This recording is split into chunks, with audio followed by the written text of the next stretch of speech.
చాలామందికి పెద్ద కుక్కర్ ఉపయోగించడం తెలియదు అనమాట. అంటే తెలుసు కానీ ఎలా ఉపయోగించాలని తెలియదు.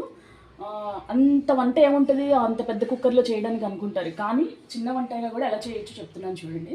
ఒక్కొక్కళ్ళు ఉన్నా కూడా కుక్కర్ని పైన అటకల మీద పడేస్తారు కానీ యూజ్ చేయరు. కానీ నేనైతే మాత్రం ఫాస్ట్గా అవ్వడానికి మాకు రైస్ గిన్నె పెట్టేస్తాను, దానిపైన ప్లేట్ పెడతాను.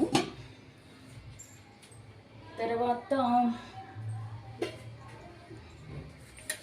స్ట్రీట్ డాగ్స్ కోసం సపరేట్గా రైస్ పెడతాను నేను, అది ఒకటి సపరేట్ ప్లేట్ పెడతాను.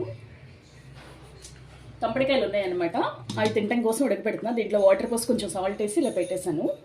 దీనిపైన మూత పెట్టుకోవచ్చు లేదా పెట్టుకోపోవచ్చు. నేను పెడుతున్నాను చూడండి ఒకసారి, ఇలా పెట్టేస్తాను.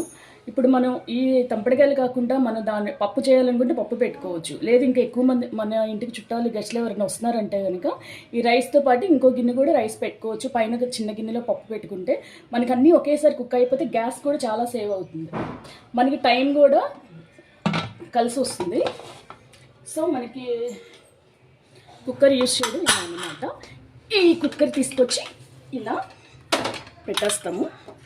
మామూలుగా అయితే అందరూ 3 విజిల్స్ అంటారు, నేనైతే మాత్రం 5 విజిల్స్ రానిస్తాను. నాకు ఇప్పుడు కాదు, ఒక 20 ఇయర్స్ నుంచి కూడా బాగా 20-25 ఇయర్స్ నుంచి కూడా కుక్కర్ యూజ్ చేయడం. ఇది పాడైపోయిన వేరే కుక్కర్ కొంటాను కానీ కుక్కర్ మాత్రం అలవాటు నాకు బాగా. Okay, thank you.